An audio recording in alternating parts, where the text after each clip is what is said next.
आज का हमारा लेक्चर है ह्यूमन ईयर के, उसके फॉर्म और उसका फंक्शन, उसका स्ट्रक्चर क्या है और उसका फंक्शन क्या होता है।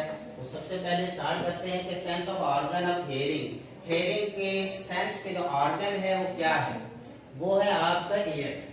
और ईयर के बेसिकली जो है टू फंक्शन होते हैं। कौन से? एक है हियरिंग और दूसरा हमारी बॉडी को बैलेंस में रखना। एक वो हमें हियरिंग में हेल्प करता है, दूसरा हमारी बॉडी में बैलेंस रखने के लिए हेल्प करता है। इसीलिए सम टाइम अगर आप लोग के ईयर के ऊपर अगर पंचिंग कर दी जाए तो इसी वजह से हमें चक्कर आना शुरू हो जाते हैं और हम गिर भी सकते हैं, क्योंकि बैलेंस खत्म हो जाता है। और उसकी रीजन क्या है कि हमारा ईयर हमें हेल्प आउट करता है टू मेंटेन द बैलेंस। तो डेसिबल, हम आवाज को किस डेसिबल से किस डेसिबल तक सुन सकते हैं या नहीं सुन सकते।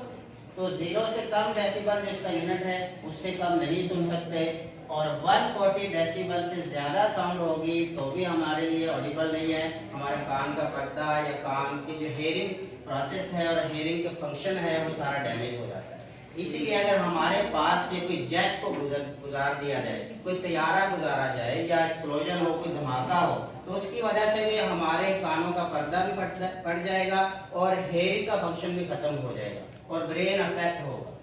तो इसका स्टिमुलस अगर देखें तो हमने एक आई का स्टिमुलस पढ़ा था जो लाइट था, और इसका स्टिमुलस साउंड है। साउंड जो आपके हेयरिंग के लिए रिस्पॉन्स पैदा करता है। अब इसके पार्ट्स की तरफ आते हैं, पार्ट्स ऑफ द ईयर। तो आउटर पार्ट्स और मिडल पार्ट और इनर पार्ट। तो इसके बेसिकली 3 पार्ट्स हैं। पहला आउटर पार्ट, आउटर ईयर को चेक करते हैं। ये हमारा जो बाहर से नजर आ रहा है ये आउटर पार्ट का स्टार्ट है और ईयर ड्रम तक ये चलता है। तो ईयर ड्रम, आउटर पार्ट में पिना, ये सारा पिना है। इसके बाद हेलिक्स, ये जो यहाँ से नजर आ रहा है ये हेलिक्स, और यहाँ उसके बाद आते हैं लॉब्स जिसको लॉब्यूल कहते हैं। अगर आप डायग्राम से चेक करें तो आपका ये सारा पार्ट पिना है। उसके बाद ये बना किससे होता है? इलास्टिक कार्टिलेज, यानी ये बोन का नहीं है बल्कि इलास्टिक कार्टिलेज है। इसीलिए देखें आप इसको फोल्ड नहीं कर सकते। क्यों? क्योंकि ये कार्टिलेज से बना हुआ इलास्टिक टाइप का है। उसके बाद है ये अंदर जो डीप चीज नजर आती है हमारी, ये वाली, इसको हम कोंका कहते हैं, कोंका। और ये हमारी लॉब जो लब्यूल कहते हैं, जिसको पायसिंग भी हम करवाते हैं।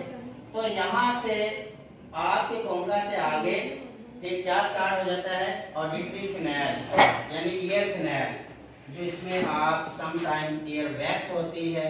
और ईयर वैक्स मतलब कान का मैल जो होता है वो।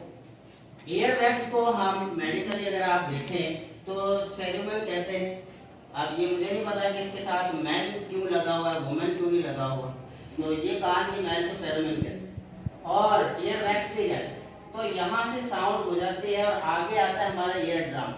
जब ईयर ड्रम से आके साउंड टकराती है तो इसमें वाइब्रेशन पैदा होती है आस्ता।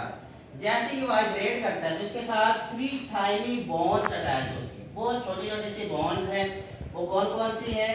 एक तो है मेलियस, दूसरी बोन है इंकस और तीसरी बोन है स्टेपिस।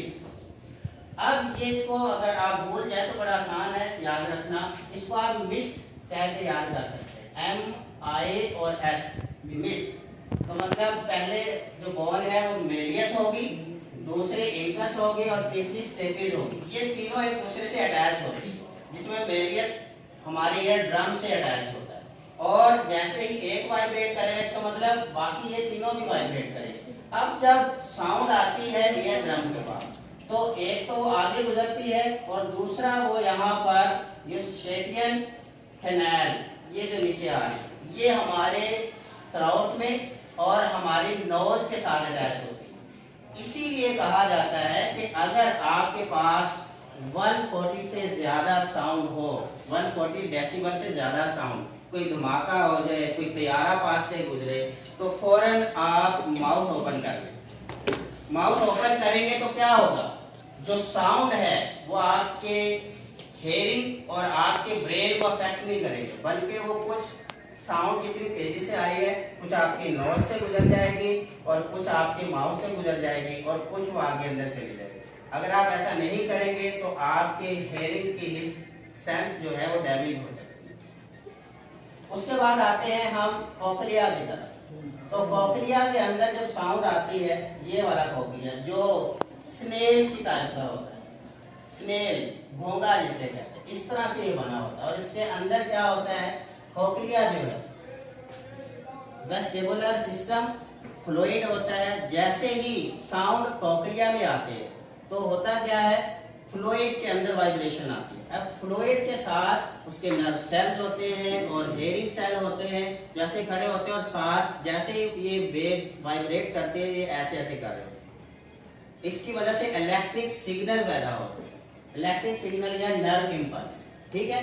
इनकी वजह से जब नर्व इंपल्स पैदा होती है तो फिर यहाँ से ऑडिटरी नर्व के थ्रू ये जाते हैं हमारी ब्रेन की तरफ। अब ब्रेन के जो हेयरिंग पार्ट है सबसे पहले ये जाता है प्राइमरी ऑडिटरी कॉर्टेक्स में। यहाँ पर प्राइमरी ऑडिटरी कॉर्टेक्स, यहाँ तक जब साउंड आती है तो आपको कुछ पता नहीं चल रहा होता कि मैं क्या सुन रही हूँ या क्या सुन रहा हूँ, यहाँ तक इसकी रिकॉग्निशन नहीं होती। इसके बाद यही साउंड आगे आती है ऑडिटरी एसोसिएशन एरिया में। इस एरिया में आकर, ब्रेन के इस एरिया में आकर फिर हमें पता चलता है कि ये साउंड किसकी है और किधर से आ रही है। मतलब ये एनिमल की साउंड है या ह्यूमन बीइंग की है या किसी बेबी की है या किसी अडल्ट की है, ओल्ड एज की है, किसकी है, ये सारा प्रोसेस जो है यहाँ पे आगे पता चलता है। वो क्या नाम है उसका, ऑडिटरी एसोसिएशन एरिया। इससे पहले साउंड तो आती है लेकिन मीनिंगलेस, हमें कुछ पता नहीं चल रहा हो। तो अगर आप इसके प्रोसेस को इस तरह से समझे तो सबसे पहले साउंड जो है ऑडिटरी कैनाल, वहां से ये ट्रांसफर होगी ईयर ड्रम और ईयर ड्रम से फिर ऑसिकल्स। ऑसिकल्स मतलब ये जो कलेक्टिव नेम है इन तीनों बोन्स का, मेडियस, इनकस, स्टेपिस, इनको कलेक्टिवली अगर आप प्रोनाउंस करते हैं या वर्ड इनको देते हैं तो वो है ऑसिकल। ऑसिकल के बाद आपका कोकलिया, फिर यहाँ पर आती है साउंड, वहां से ऑडिटरी नर्व में आती है, ऑडिटरी नर्व से ऑडिटरी कॉर्टेक्स में आती है और ऑडिटरी कॉर्टेक्स से ऑडिटरी एसोसिएशन में आके हम साउंड को रिकॉग्नाइज करते हैं। और अगर इसको साइकोलॉजिकली भी देखें तो फिर सबसे पहले इम्पल्सिस, जो इम्पल्सिस यहाँ पे जनरेट होती है तो वो पहले जाती है सेंसेशन में कन्वर्ट होती है। सेंसेशन के बाद जब वो इस एरिया में आते हैं तो फिर हम परसीव करते हैं, यानी वो परसेप्शन में कन्वर्ट होती है। तो इसको साइकोलॉजिकली भी आप डील करें तो ये इस तरह से होगा। अगर आप यहाँ से चेक करें तो ये आपके सामने कोकलिया, कोकलिया के अंदर fluid, nerve cells, hair cells, उसके बाद नर्व इंपल्सिस प्रोड्यूस होती है या फिर इलेक्ट्रिकल सिग्नल इसमें प्रोड्यूस होते हैं जो आगे ट्रांसफर होते हैं आपके ऑडिटरी नर्व से ऑडिटरी कॉर्टेक्स जो ब्रेन के अंदर है, ऑडिटरी कॉर्टेक्स से एसोसिएशन एरिया में। अगर आप इसको इस तरह से समझे कि सबसे पहले ये आपका क्या है, ईयर, ह्यूमन ईयर। अब ह्यूमन ईयर के अंदर ये सारा, ये पिना है, पिना के अंदर ये इसके हेलिक्स और ये इसकी लॉब और ये अंदर खोंका। खोंका के बाद आपकी ऑडिटरी कैनाल स्टार्ट होती है। अब ऑडिटरी कैनाल में आपके फाइन हेयर भी होते हैं जिसकी वजह से आपके कोई भी एंट वगैरह या कोई भी बैक्टीरिया वगैरह उसके इन्फेक्शन से उसको रोकते हैं और इसी वजह से एयर वैक्स पैदा हो जाती है, यानी कान का मैल पैदा होता है। यहाँ पर जब ये आते हैं तो यहाँ पे इसके आकर क्या होता है, ईयर ड्रम। अब ईयर ड्रम से एक तो सीधा जाएंगे उधर बोन्स की तरफ जो 3 टाइनी बोन्स जो यहाँ पे इसके अंदर होते हैं, 3 टाइनी बोन्स इस कोकलिया के साथ। और उसके बाद कुछ साउंड जो है वो जाती है आपके नोज और थ्रोट की तरफ। इसकी वजह क्या है, ताकि बैलेंस रहे। और फिर कोकलिया से आगे ट्रांसफर होती है यहाँ पर ऑडिटरी नर्व, उसके जरिए फिर आगे हो जाते हैं ऑडिटरी कॉर्टेक्स और फिर ब्रेन में।